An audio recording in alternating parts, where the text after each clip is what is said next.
हरे कृष्णा। तो हरे कृष्णा समस्त भक्तों का हार्दिक स्वागत है आज का हमारा गीता क्लास में। तो थैंक यू फॉर कमिंग। जिस प्रकार फार्मर क्या करता है, खेती में अच्छे बीज डालने से पहले वीड्स को निकालता है, तो ठीक उसी प्रकार भगवान इस कुरुक्षेत्र का फार्म में है, जो कि वीड्स के रूप में कौरव है, उनको निकालने के लिए पांडवों के रूप में बेल को लेके उधर खड़े हैं। ओके ना, खेती करने के लिए। It's like that. तो कहने का अर्थ है, तो गीता क्या करता है, हमारा हृदय में जो वीड्स है, नेगेटिविटी है, उसको हटाकर जो पॉजिटिव क्वालिटी है उसको एस्टेब्लिश करता है। तो कौरव कौन है? Negative mentality, negative ideas, thoughts, activities, negativity in our heart. तो कौरव कितना है? 100%। तो हमारा भी नेगेटिविटी कितना है? 1000%। ओके ना। The point I want to say कि 100% नेगेटिविटी को बाहर करके जो पांडव है, जो कि पॉजिटिव क्वालिटी का रिप्रेजेंट करते हैं, उसको एस्टेब्लिश करना है। तो एग्जैक्टली सत्संग से लाभ क्या होता है? तो आपको लगता है कि सत्संग से लाभ क्या होता है? लाभ कभी दिखता नहीं, क्यों? एग्जैक्टली पहले आप देखे रहेंगे, इससे अलार्म घड़ी आता था। अलार्म घड़ी देखा है पहले का? एक गोल आता था और उसको चाबी देते थे। तो इसे कहा जाता है कि अलार्म हम भरते थे। तो चाबी देना मतलब अलार्म भरते थे, लेकिन भरते टाइम बजता नहीं था, भरने के बाद भी नहीं बजता था, समय आने पे वो बजता था और सोया हुआ आदमी को उठाता था। ओके ना। तो ठीक उसी प्रकार अभी हम सत्संग सुन रहे हैं, मतलब क्या है? भगवान की शक्ति को भर रहे हैं, अपना दिमाग में भर रहे हैं। पॉजिटिव कैरेक्टर को, डिवाइन कैरेक्टर को, डिवाइन मैसेज को हमारा दिमाग में हम क्या कर रहे हैं? भर रहे हैं। जैसे वो अलार्म में अलार्म भरते हैं। ओके ना। ठीक है, उसी बात सत्संग से भगवान का शक्ति को शरीर में, दिमाग में हम भर रहे हैं। लेकिन अलार्म कभी बजता है? टाइम पे बजता है। वैसे ही सत्संग क्या करेगा? टाइम पे काम करेगा।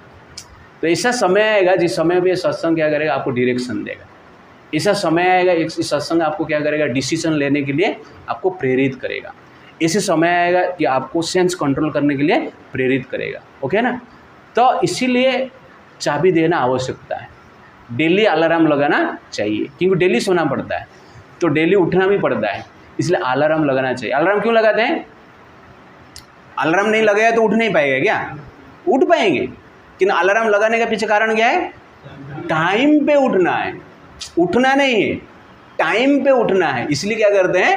अलार्म लगाते हैं। वैसे सत्संग में हम जब वो आते हैं, राइट टाइम में राइट एक्टिविटी कैसे करेंगे, वो अलार्म के लिए सत्संग क्या करता है? कार्य करता है, डायरेक्शन देता है। That is the point. Okay. भगवान अभी क्या कर रहे हैं? अर्जुन को सत्संग सुना रहे, अलार्म भर रहे हैं, ठीक है ना। तो अर्जुन सुनने के बाद टाइम पे क्या करता है? अलार्म बजता है और अंत में क्या कहता है? करिष्य वचनम तव। तो गीता क्या करता है? करिष्य वचनम मम से करिष्य वचनम तव से लेके जाता है। तो वर्तमान हम क्या करते हैं? हमारा करिष्य वचनम, मैं जो चाहता हूँ वही करूँ, दैट इज मटेरियलिस्टिक लाइफ। करिष्य वचनम तव मतलब कृष्ण जो चाहते हैं वही मुझे करना है, दैट इज एग्जैक्टली भक्ति। तो what is materialistic life? fulfilling our own desire, selfish desire, that is materialistic life. And what is spiritual life? Fulfilling the desire of Krishna, that is spiritual life. Simple. Krishna क्या चाहते हैं? सुदीप, कृष्ण क्या चाहते हैं? 16 माला जप करना चाहते हैं। Okay. Then we are living a spiritual life. Krishna क्या चाहते हैं? No meditating, no gambling, no intoxication, no illicit relationship, that is spiritual life. Krishna क्या चाहते हैं? Kindness, truthfulness, austerity, purity, okay ना, charity, cooperation, love, that is spiritual life. तो spiritual life मतलब और कुछ अलग नहीं है। दिस क्वालिटी, ये स्पिरिचुअल क्वालिटी से हम जिएंगे तो दैट इज स्पिरिचुअल लाइफ। वो कृष्ण चाहते हैं। अभी हम देखेंगे आज वर्ष नंबर 4 से लेकर 11 तक। आज का सेशन हम कंप्लीट कर देंगे। तो वर्ष नंबर 4, अत्र सूर महाईसु आसा Bhimarjun समायुधि युधान विराटस्य द्रुपदस्य महारथा The translation: Here in this army are many heroic bowmen equal in fighting to Bhima and Arjun. Great fighters like Yudhan, Virata and Drupada. तो अभी वर्ष नंबर 4 से लेकर 4, 5, 6 तक जनरली दुर्योधन पांडवों के आर्मी में जो वॉरियर्स है, जो मेन वॉरियर्स है, उनका नाम का वर्णन कर रहा है, नाम बता रहे हैं। बट इसमें बहुत कुछ हम कुछ लेसन्स भी ले सकते हैं। तो यहाँ पर स्पेशली वो क्या कह रहे हैं, अत्र सूर महाविश्वास, यहाँ पर बड़े बड़े सूरवीर हैं लाइक भीम और अर्जुन जैसे समायुधि, और उनके साथ पावरफुल, उनके जैसे पावरफुल वीर पांडवों के आर्मी में है। युधान विराटश्च, तो युधान एक योद्धा का नाम है, विराट महाराज, द्रुपदश्च महारथ, और द्रुपद द्रौपदी के पिता, तो आदि महारथी वहाँ पर है। तो यहाँ पर हम स्पेशल देख रहे हैं कि जो दुर्योधन है नाम किसका ले रहा है, भीम और अर्जुन का ले रहा है। तो भीम और अर्जुन को लेके वो क्या कर रहे हैं, कंपेयर कर रहे हैं बाकी योद्धाओं को, ठीक है ना। और भीम का नाम स्पेशल वो ले रहा है, इसका कारण क्या है, भयभीत है। उसको पता है वो कभी मरना है तो किसके हाथ में मरने वाला है, भीम के हाथ में मरने वाला है, इसीलिए वो भीम का नाम लेता है। तो उसका चिंता आपका मन में आता है जिसको आप ज़्यादा ईर्ष्या करते हो, ओके। उस व्यक्ति का विचार, चिंतन, फेस, एक्टिविटी आपका मन में आता है जिसको आप ज़्यादा ईर्ष्या करते हो और जिसके साथ ज़्यादा आप कंपेयर करते हो। जो मोड ऑफ पैशन में रहते हैं ना, उसका एक स्पेशल नेचर क्या है, कंपैरिजन, कंपेयर करना वो स्पेशल नेचर। और कंपेरेटिव लाइफ हम जिएंगे तो जीवन में क्या होगा, चिंता आएगा।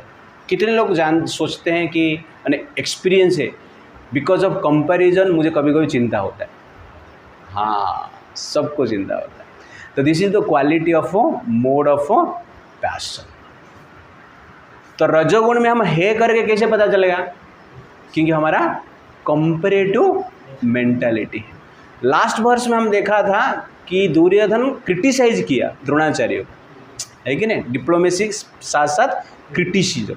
तो जो पैशन में रहते हैं, क्रिटिसिज्म उनका मेंटालिटी रहता है, और उसके साथ साथ क्या है, कंपैरिजन का मेंटालिटी रहता है। और जब कंपैरिजन मेंटालिटी रहेगा, उसके पीछे क्या रहेगा, मन में क्या चलता रहेगा, भय चलता रहेगा, चिंता चलता रहेगा, ओके ना। इसीलिए दुर्योधन भीम और अर्जुन को भी भय करता है। उसको पता है भीम मुझे मारने वाला है, और अर्जुन जब तक जिंदा है तब तक युद्ध जीतना डिफिकल्ट है, इसलिए वो भयभीत है। तो इसलिए शास्त्र में कहा गया है, संसार में हर व्यक्ति क्या है, भयभीत है। कितने लोग भयभीत हैं, भय लगता है, ओके, सबको भय लगता है।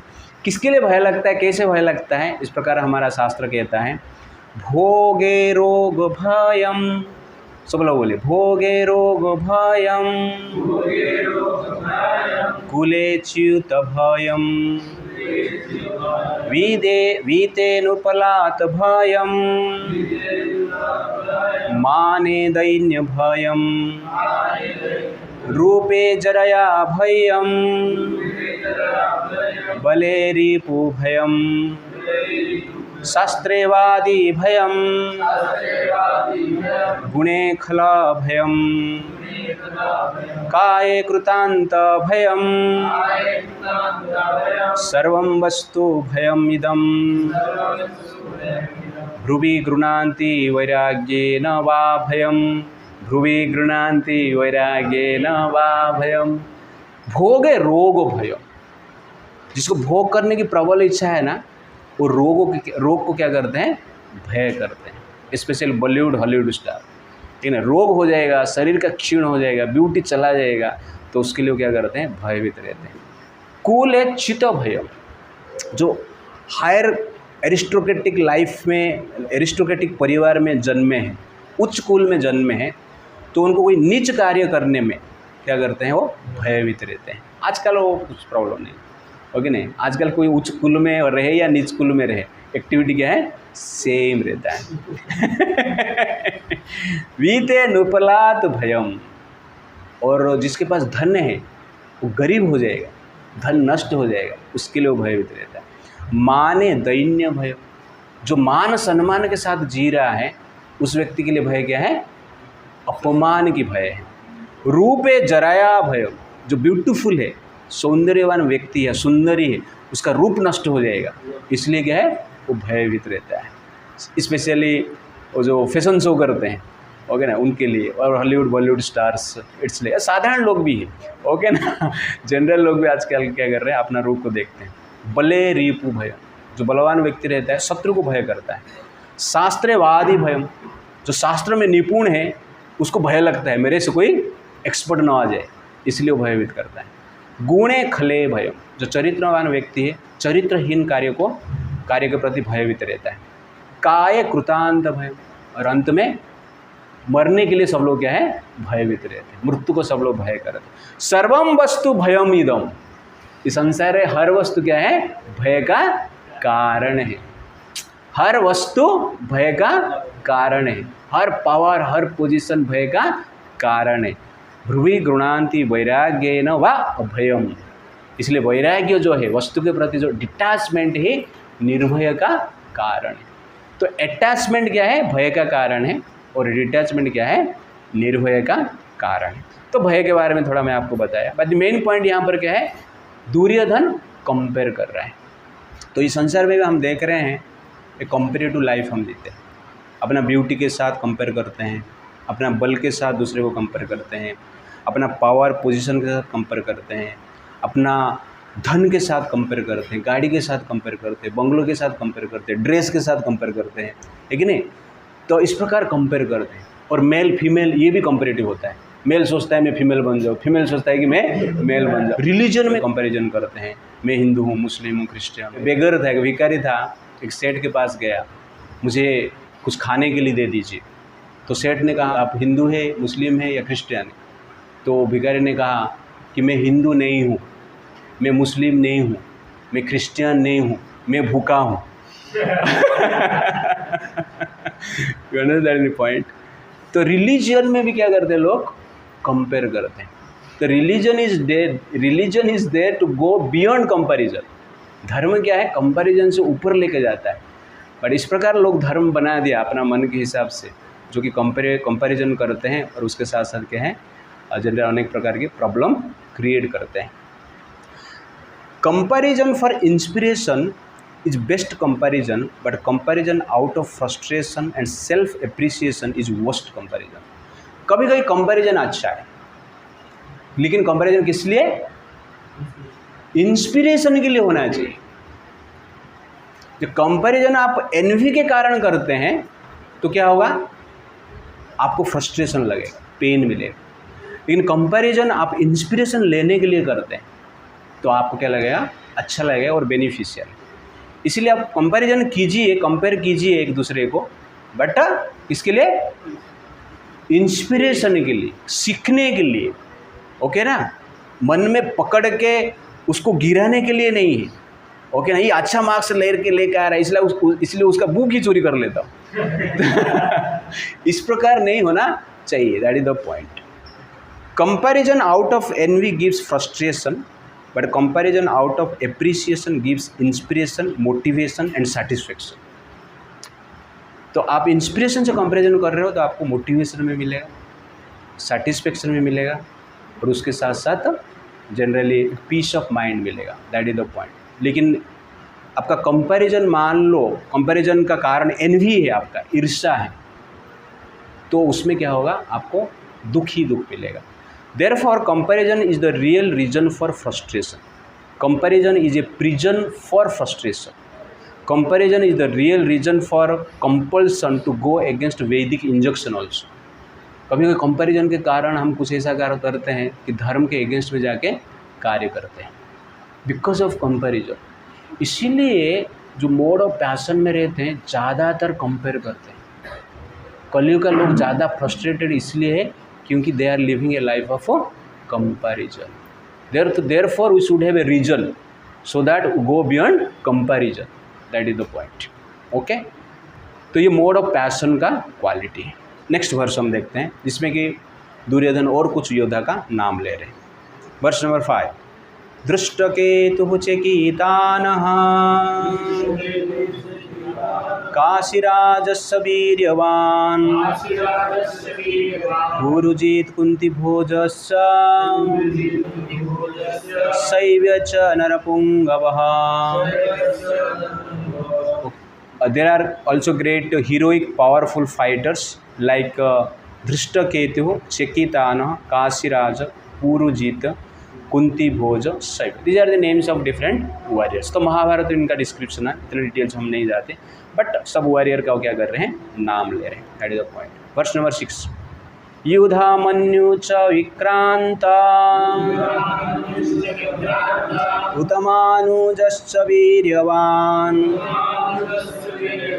सौभद्रः द्रौपदेयश्च सर्वैव महारथः. There are the mighty Yudhamanu, the very powerful Uttamanuja, the son of Subhadra and the sons of Draupadi. All these warriors are great chariot fighters. तो इस प्रकार नाम ले रहा है और थोड़ा उनका पावर बता रहे हैं. तो पैशन का क्वालिटी, तो कंपैरिजन हमने देखा, क्रिटिसिज्म देखा, डिप्लोमेटिक नेचर देखा. उसके साथ साथ क्या है, यहाँ पर भी एक अच्छे क्वालिटी है पैशन का, एस्टिमेट करना, पावर का एस्टिमेट करना. तो दुर्योधन क्या करता है, युद्ध करने से पहले कौरव पांडवों का जो पावर है उसको एस्टिमेट कर रहे हैं. पांडवों के पक्ष में कौन कौन है, किसके साथ आप युद्ध कर रहे हो वो इम्पोर्टेंट है, वो कौन सा कैटेगरी में आ रहा है इम्पोर्टेंट, उसके पास क्या क्या पावर है, कौन सा मिसाइल है, कौन सा गन है, कौन सा बम है, वो पता चलना चाहिए, है कि नहीं. वो AK-47 लेकर आएगा और तुम डंडा लेके उधर पहुंच जाएगा तो कुछ होगा ही नहीं. आपके पास भी है AK-47, लेकिन वो सोचा कि पहुंच जाते हैं, थोड़ा डंडा लेके डर के भाग जाएगा. तो एस्टिमेशन इज़ गुड, ओके ना. तो वैसे ही अभी यहाँ पर कौरव एस्टिमेट कर रहे हैं पांडवों का स्ट्रेंथ को, किंतु हमें क्या एस्टिमेट करना है, माया का स्ट्रेंथ को एस्टिमेट करना है कि माया कितना पावरफुल है, उसको एस्टिमेट करके हमें जीना चाहिए. और आपके पास जो माया है, क्या है आपके पास माया, स्मार्टफोन. माया इस कलयुग में क्या है, माया स्मार्ट है, ओके. बाकी में माया इतना स्मार्ट नहीं थे कलयुग में माया क्या है, स्मार्ट है. तो स्मार्टफोन जो है उसका पावर को एस्टिमेट करो आप, ये साधारण चीज़ नहीं है. तो ये जनरली आपके हाथ में क्या है, स्वर्ग है. आपके हाथ में स्वर्ग है. लोग स्वर्ग जाना चाहते हैं, हमारा मुट्ठी में क्या है, स्वर्ग है. लोग स्वर्ग में जाकर रंभा मेनका का डांस देखना चाहते हैं, ओके.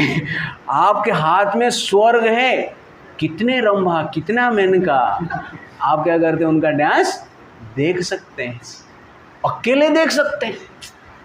कुछ नहीं. और क्या है, उधर का तो क्या बोलते हैं, लाइव टेलीकास्ट होता है ना, कुछ प्रॉब्लम भी हो सकता है, लाइव टेलीकास्ट में कुछ परफॉर्मेंस में गड़बड़ भी हो सकता है, लेकिन ये सब रिकॉर्डेड है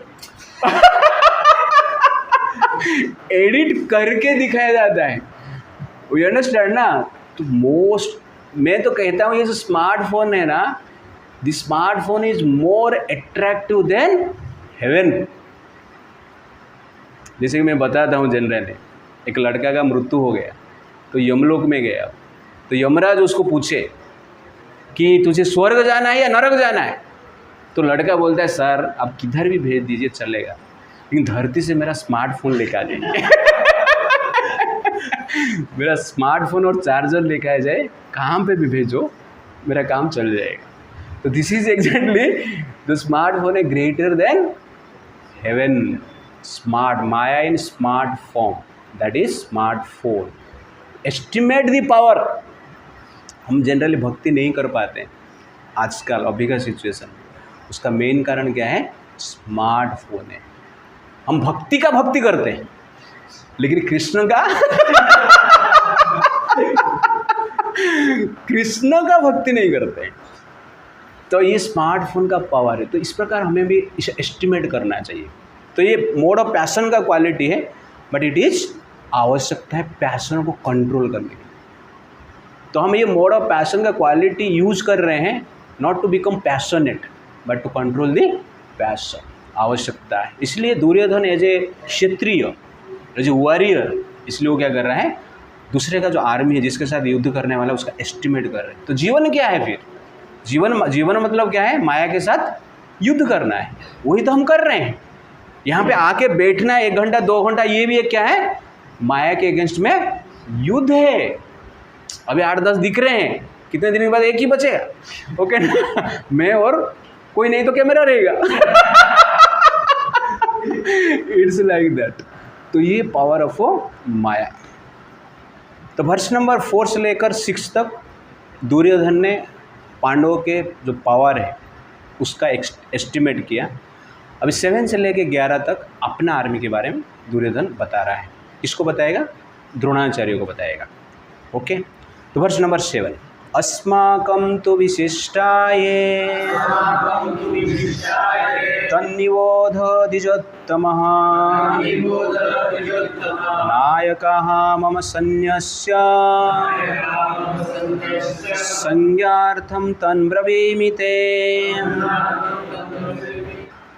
Translation: But for your information, O best of the Brahmanas, let me tell you about the captains who are especially qualified to lead my military force.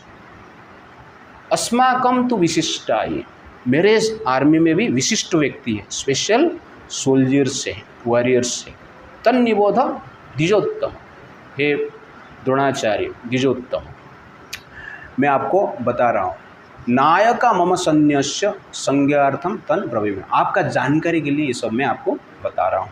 तो इस प्रकार वर्ष नंबर 7 में जनरली दुर्योधन अपना आर्मी के बारे में बताने के प्रयास कर रहा है। वर्ष नंबर 8 कौन कौन है डिटेल्स में वर्ष नंबर 8 में बताएंगे। भवान भीष्मस्य कर्णस्य, भवान भीष्मस्य कर्णस्य कृपास्य समितिं जयः अश्वस्थमा विकर्णस्य सौमदति तथैव च। There are personalities like you, Bhishma, Karna, Krupa, Ashwasthama, Vikarna, and the sons of Somadatta called Bhurishrava, who are always victorious in battle. तो अपना जो आर्मी है उनका जो मेन वॉरियर्स है उनका नाम दुर्योधन ले रहे हैं। भगवान मतलब द्रोणाचार्य को बता रहे हैं। द्रोणाचार्य के पास जाके ये सब बता रहे हैं। द्रोणाचार्य आप स्वयं भीष्मदेव जिसको इच्छा मृत्यु का वरदान है। कर्ण, तो स्पेशल कर्ण का नाम यहाँ पर ले रहे हैं। तो कर्ण युद्ध में नहीं है। अभी जो युद्ध है पहला 10 दिन कर्ण नहीं था। भीष्मदेव ने कर्ण को बैन कर दिया था युद्ध से। क्यों? कि ये सूतपुत्र जो है मैं इनके साथ युद्ध नहीं करूँगा, ये मेरे क्या बोलते हैं कैलिबर के बाहर है, ओके ना, स्टेटस से बाहर है, ऐसा बाह्य दृष्टि से लगता है। बट इन रियलिटी भीष्मदेव कर्ण को घृणा नहीं कर रहे हैं, प्रेम कर रहे हैं, इसलिए ये बताया जा रहा है। तो भीष्म जी कर्ण को पहला 10 दिन के लिए बैन किए थे, क्योंकि पहला जो 10 दिन का जो सेनापति थे, कमांडर थे, भीष्म थे। वो कहते हैं कि मेरे अधीन में कर्ण युद्ध नहीं कर पाया। तो बाह्य दृष्टि से ये दिख रहा था कि भीष्म कर्ण को पसंद नहीं करते, घृणा करते, क्योंकि वो सूत पुत्र है। ये भीष्म का मेंटालिटी लोग बाहर बाह्य दृष्टि से प्रकट करते हैं, बट प्रकाश करते हैं। बट इन रियलिटी भीष्मदेव महान है। जब भीष्मदेव का पतन होता है, सरसैया में आ जाते हैं, तो उस समय कर्ण उनको मिलने के लिए जाते हैं। तो कर्ण जब मिलने के लिए आते हैं, तुरंत भीष्म कर्ण को कहते हैं, हे कौन्तेय आइए। तो कर्ण को आश्चर्य लगता है, अरे मैं तो राधेय हूँ, भीष्म को कैसे पता चला कि मैं कौन्तेय हूँ? मुझे पता है मैं कौन्तेय हूँ, क्योंकि युद्ध से पहले कृष्ण ने मुझे बताया, कुंती महारानी ने मुझे बताया, लेकिन भीष्म को कैसे पता चला? वो आश्चर्य हो जाता है। तो भीष्म जी जो बोलते हैं राधे, वो आश्चर्यचकित हो जाता है। वो पूछता है कि आपको कैसे पता चला? तो पहली बार जब संसार को दिखाई दिया, पहली बार कंपटीशन में आया, उस समय अर्जुन के साथ जो कंपटीशन हुआ उसका फर्स्ट जो कुरु रथियों के सामने कर्ण प्रकट हुआ, उस दिन से मैं पता है मुझे कि आप कुंती का पुत्र है। तू तो अब भी जाना है 10 दिन पहले। अंडरस्टैंड ना? तुझे 10 दिन पहले ही पता चला, मुझे पहला दिन से पता चला, इसीलिए मैं जितने भी तुम्हारे साथ वर्ताव किया है तुम्हारा प्रोटेक्शन के लिए किया है।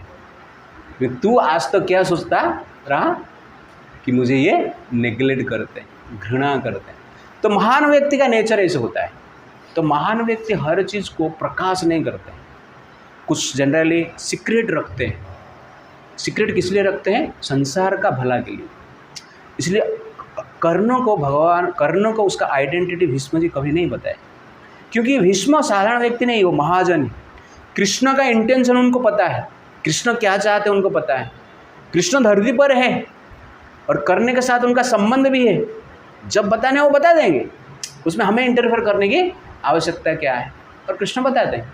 उसके बाद कृष्ण कुंती महारानी को कहते हैं आप भी बताओ, तब जाके कुंती महारानी क्या करते हैं, बताते हैं। तो दुनिया को दिख रहा है कि भीष्म जी कर्ण को घृणा कर रहे हैं, निगलेक्ट कर रहे हैं, नीचा दिखा रहे हैं या नीच मान रहे हैं, बट इन रियलिटी कर्ण के प्रति मान सम्मान भीष्मदेव के हृदय में भरा हुआ है। कर्ण का प्रोटेक्शन करने के लिए वो कार्य कर रहे थे। तो this is the nature of the great personalities. कभी कभी आपको लगता रहेगा आपका सीनियर है कि आपका गाइड है या आपका पिता माता कोई भी आपको कभी डांटते हैं, कभी कुछ बोलते हैं, तो आपको लगता रहेगा मेरा पिता मुझे प्रेम नहीं कर रहा है यार, ऐसा लगता रहेगा। बट इन रियलिटी क्या है, कुछ कारण हो सकता है, हमें पता नहीं। It's like that, we should understand this point. But यहाँ पर मेन पॉइंट मैं बताना चाहता हूँ, दुर्योधन कर्ण का नाम लेता है जो कर्ण युद्ध में नहीं है। युद्ध में तो नहीं है, लेकिन दुर्योधन का हृदय में, हार्ट में, उसको पता है। भीष्मदेव पार्शियलिटी हो सकते हैं, पार्शियल कर सकते हैं, ये द्रोणाचार्य भी कुछ इधर उधर कर सकते हैं, लेकिन कर्ण पार्शियलिटी कभी नहीं करेगा, पक्षपात नहीं करेगा। मेरा मित्र है, एक कॉन्फिडेंस, उसको पता है कि मान लो भीष्म शरीर त्याग कर देंगे, द्रोण भी शरीर त्याग कर देंगे, लेकिन कर्ण से मैं क्या कर सकता हूँ, युद्ध जीत सकता हूँ। इस प्रकार का जनरली क्या है, विचार किसके पास है, दुर्योधन के पास है। तो कर्ण को हृदय में धारण करता है। और सबसे आश्चर्य बात क्या है, आप अभी सुना है पूरा वर्ष नंबर 1 से लेकर 8 तक आप सुने हैं। जो कर्ण युद्ध क्षेत्र में नहीं है उसका नाम दुर्योधन ले रहा है, लेकिन कृष्ण का नाम नहीं लिया। कृष्ण भगवान सबके सामने है सारथी के रूप में, लेकिन कर्ण का नाम लिया, कृष्ण का नाम नहीं लिया। This is the nature of passionate person. They identify material power, but they never identify God's power. They identify material powerful personalities, but they neglect God. तो मोड ऑफ पैशन का ऐसा नेचर है। कृष्ण सामने है जिसका एक डायरेक्शन से पूरा युद्ध इधर उधर हो सकता है, उसको देखता ही नहीं है, नाम ही नहीं लिया है, बाकी सबका नाम लिया पांडवों का। मैंने दुर्योधन कृष्ण को एक योद्धा ही नहीं माना। भगवान सामने खड़े हैं जिसके कारण पांडवों का जय होगा और जिसकी इच्छा से सब कुछ हो रहा है, इतना बड़ा पावरफुल पर्सनैलिटी वहाँ पर है, फिर उसका नाम दुर्योधन लिया ही नहीं। This is the nature of passion. तो जो व्यक्ति रजोगुण में रहता है वो भगवान को देखता ही नहीं, भगवान को पूछता ही नहीं, केवल मटेरियल पावर, पोजीशन, एंजॉयमेंट के लिए प्रयास करता है। ये हमारा भी नेचर है कि नहीं? हम हफ्ते में एक बार हमें याद आता है, वो भी कभी कभी याद आता है। तो that is our position, because you are in mode of passion. तो ये जो mode of passion, mode of ignorance, ये जनरली क्या है, मन इसके ये प्लेटफॉर्म पे ही कार्य करता है। इसलिए आपको उससे ऊपर उठना है ना, उसके अगेंस्ट में कार्य करना पड़ेगा। That is very very important. तो here we can see passionate person boast their self power, they never appreciate god's power. They neglect God's power but recognize material power. Therefore, proud person neglect God, but humble person recognize God. That is the difference between Arjuna and Duryodhana. Duryodhana ने choice किया power, फिर अर्जुन ने choice किया Krishna. Okay ना? तो humble person recognize God, but जो proud person रहते हैं they reject God. Proud person recognize matter but humble person recognize God even in matter. जो अहंकारी व्यक्ति रहते हैं ना, वो मैटर क्या है देखता है, लेकिन जो भक्त रहते हैं भौतिक चीज़ में भी भगवान को देखता है। ये जनरल क्या है, डिफरेंस। तो ये पता चलता है कि दुर्योधन का मेंटालिटी कितना पैशनेट है। तो इस प्रकार का मेंटालिटी भी हमारे पास है। It's like that. Other characteristics of passionate person, verse number 9। तो वर्स नंबर 9 में कहता है I have complete trust on my warriors. Warrior का नाम लेता है, उसके बाद कहता है मेरा वॉरियर के ऊपर मेरा विश्वास है। That is verse number 9। अन्ये च बहवः सुराः मदर्थे त्यक्तजीविताः नानाशास्त्रप्रहरणाः सर्वे युद्धविशारदाः। There are many other heroes who are prepared to lay down their lives for my sake.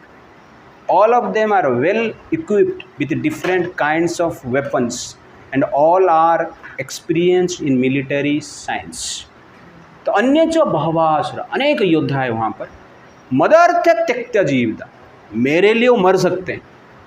नाना शास्त्र प्रहरणा, अनेक शस्त्र से पारंगत है। सर्व युद्ध विशारद, ठीक ठाक मिलिट्री साइंस, युद्ध कैसे करना है जानते हैं। इस प्रकार दृढ़ विश्वास है।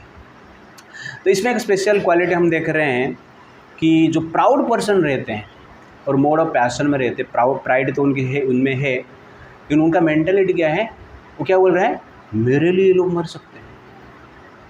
ओके ना। तो क्या क्या कहना चाहता है कि वो अपने आप को ग्लोरीफाई कर रहा है कि मैं इतना महान हूँ कि लोग मेरे लिए मर सकते हैं। That is the point. Proud person take credit for others dedication and destruction. अहंकार व्यक्ति क्या है, अन्य व्यक्ति का डेडिकेशन के लिए क्या करता है, स्वयं क्रेडिट लेते हैं। Proud person tax credit for others contribution also. Donation कोई कौन जो करता है उसको कोई जानता नहीं, जो लेके आता है बोलता मैंने लाया। यू अंडरस्टैंड ना। तो अदर्स कंट्रीब्यूशन के लिए अपना नाम लेता है। It's like that. Proud person never thinks that because of others I am well situated, but he thinks because of me they are benefited and well situated. अहंकार व्यक्ति जनरल इस प्रकार सोचते हैं कि मेरे लिए लोग खड़े हैं, मैं उनके लिए खड़ा हूँ, इस प्रकार नहीं सोचते।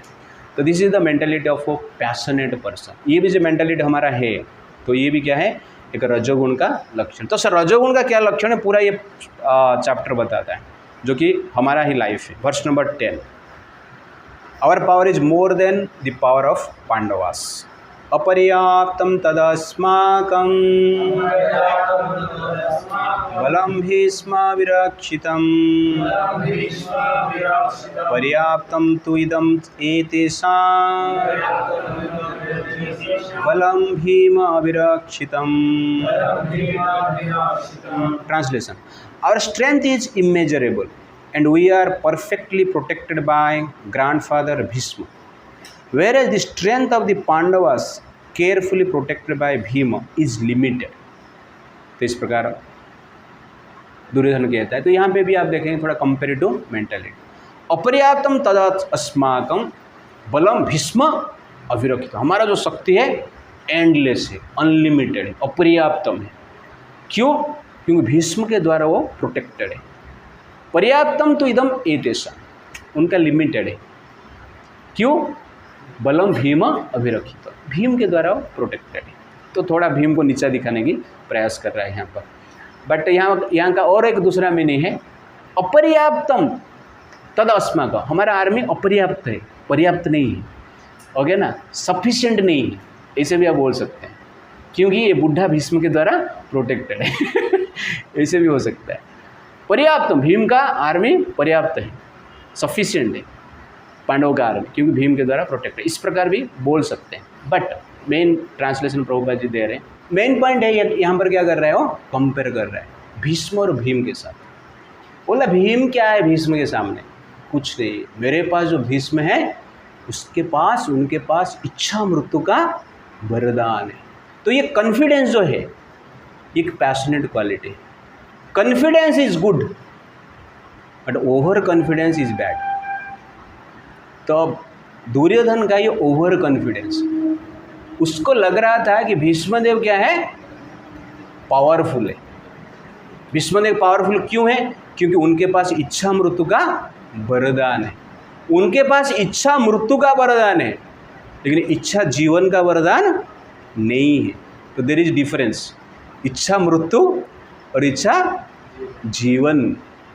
इच्छा मृत्यु तो कलयुग का लोग कर लेते हैं, कलयुग का ज़्यादा लोग तो इच्छा मृत्यु ही करते हैं। उसके लिए वरदान की आवश्यकता क्या है? इच्छा जीवन का वरदान होना चाहिए।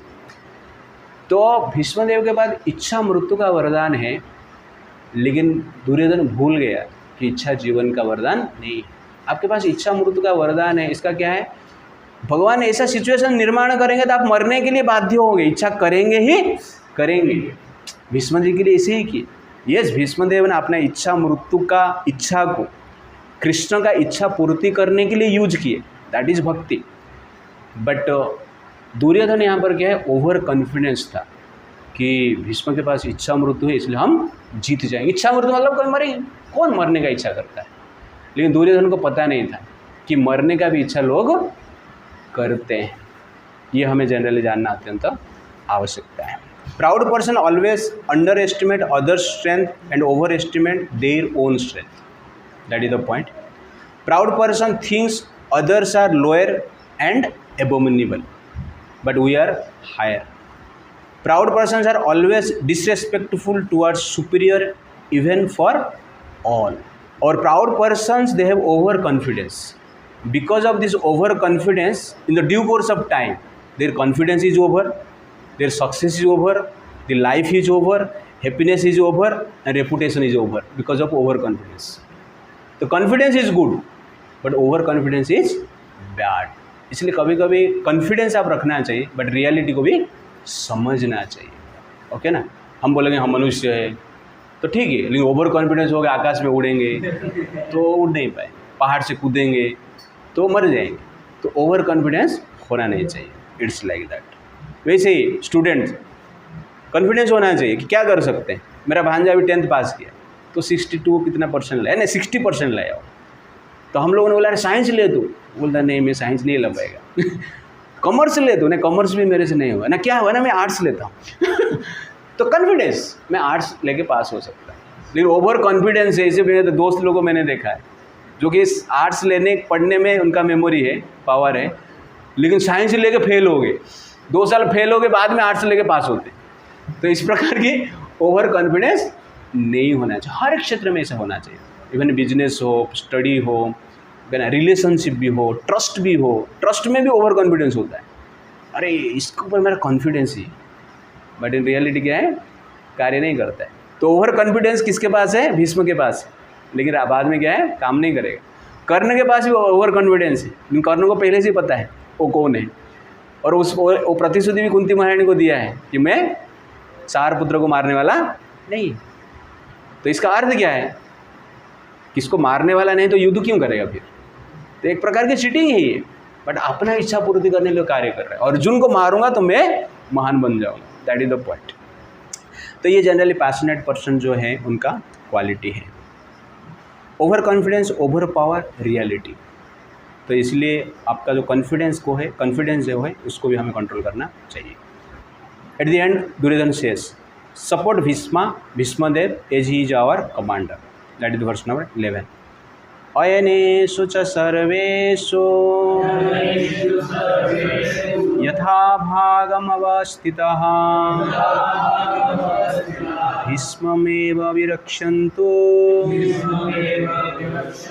भवन्तः सर्व एव हि। Translation: All of you must now give full support to Grandfather Bhishma as you stand at your respective strategic points of entrance into the phalanx of the army। तो यहाँ पर जनरल गए अयनेषु च सर्वेषु यथा भागम अवस्थित, आप लोग अपना अपना स्थान पर खड़े रहिए। भीष्मम एवं अविरक्षन्तु भवन्तः सर्वैव हि, और भीष्मदेव को थोड़ा सपोर्ट कीजिए, प्रोटेक्ट कीजिए। तो प्रभुपाद जी परपट में लिखते हो सेकंड में, Bhishmadev was undoubtedly the greatest hero but he was an old man so everyone must specially think of his protection from all sides, ऐसा कहते हैं। तो भीष्मदेव को मानता है ग्रेट वॉरियर, बट मन में भी है बुढ़ा हो गया, थोड़ा पावर कम हो जाएगा। और उसके साथ साथ वो ये डिप्लोमेटिक पर्सन है, इसलिए क्या है, मैं सबका नाम लिया, अभी भीष्म का लिया, द्रोण का लिया, कर्ण का लिया, लेकिन बाकी लोग का नाम नहीं ले पा रहा है, इसलिए सबको एक साथ बोल देता है आप लोग भी वॉरियर हो, भीष्म को थोड़ा प्रोटेक्ट करो। मैंने सबको अटेंशन दे रहा है, रियल अटेंशन नहीं है वो, it is a diplomatic behaviour है। तो the point is here, care means attention out of affection. Real care क्या है, जब हम अटेंशन एफेक्शन से देते हैं, but diplomacy means affection for impression और सेल्फिश मोटिवेशन। कभी वही एफेक्शन नहीं रहता, थोड़ा इम्प्रेस करने के लिए हरे कृष्णा प्रभु जी, लेकिन दंडवत करते हैं, अच्छी तरह से स्वीट वर्ड से बात करेंगे, मधुर वचन से, ओके ना, इम्प्रेशन, प्रभु जी इम्प्रेस हो जाएगी, मित्र इम्प्रेस हो जाएंगे, टीचर इम्प्रेस हो जाएंगे। तो that is not care, that is not real respect, वो इम्प्रेशन, वो डिप्लोमेटिक बिहेवियर है। और सेल्फिश मोटिवेशन, कुछ इच्छा पूर्ति करने के लिए, है कि नहीं, वो हम क्या करते हैं, इस प्रकार की बिहेवियर करते हैं, अटेंशन देते हैं। But in reality there is a difference between care out of affection and care because of diplomatic behaviour. ये सेशन में हमने देखा वर्ष नंबर 2 से लेकर 11 तक दुर्योधन का कैरेक्टर क्या है। वो दुर्योधन कौन है, कौन है दुर्योधन, हम हैं दुर्योधन, दुर्योधन का अर्थ क्या मालूम है, दूर योधन, जिसको युद्ध में हराना डिफिकल्ट है, उसको क्या कहते हैं, दुर्योधन कहते हैं। इतना आसान नहीं उसको हरा सकता है। और ऐसे भी हम कह सकते हैं जिसको कि अपना हार मानना डिफिकल्ट है, जो हार कभी मानता ही नहीं है, हारता है लेकिन मानता नहीं है, उसको क्या कहते हैं, दुर्योधन कहते हैं। हमारा भी नेचर इसे, सेकंड वाला फर्स्ट वाला पता नहीं, लेकिन हम मानते नहीं हैं, ओके ना, हम लोग माया में है फिर भी मानते नहीं कि हम माया में है करके। तो ये है दुर्योधन का मेंटालिटी। तो ये सेकंड सेक्शन में जनरल दुर्योधन का कैरेक्टरिस्टिक्स बताया गया है, ओके। तो इसको ये टेबल के द्वारा आप याद रख सकते हैं। P for passion, verse number 2 से 11 तक हमने डिस्कशन किया।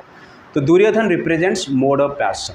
तो कुछ क्वालिटीज़ है, मेन क्वालिटीज़ इसमें हमने देखा, diplomatic behaviour, finding fault, criticism, doubt. Then और कैरेक्टरिस्टिक्स है fear, comparison, envy, overconfidence, pride and depression. ये जो क्वालिटीज़ है पैशनेट पर्सन के पास रहता है। तो specify your passion, otherwise passion will perish. तो आपका जो पैशनेट क्वालिटी है उसको स्पेसिफाई करने की हम प्रयास करना चाहिए, otherwise because of this passion we will be destroyed, that is the point. Therefore we have to control the passion. तो Gita is meant to control our passion and Gita is meant to control our ignorance. तो next वर्ष में हम देखेंगे आगे जाके और क्या क्या इस चैप्टर से हम सीख रहे हैं, ओके। हरे कृष्णा।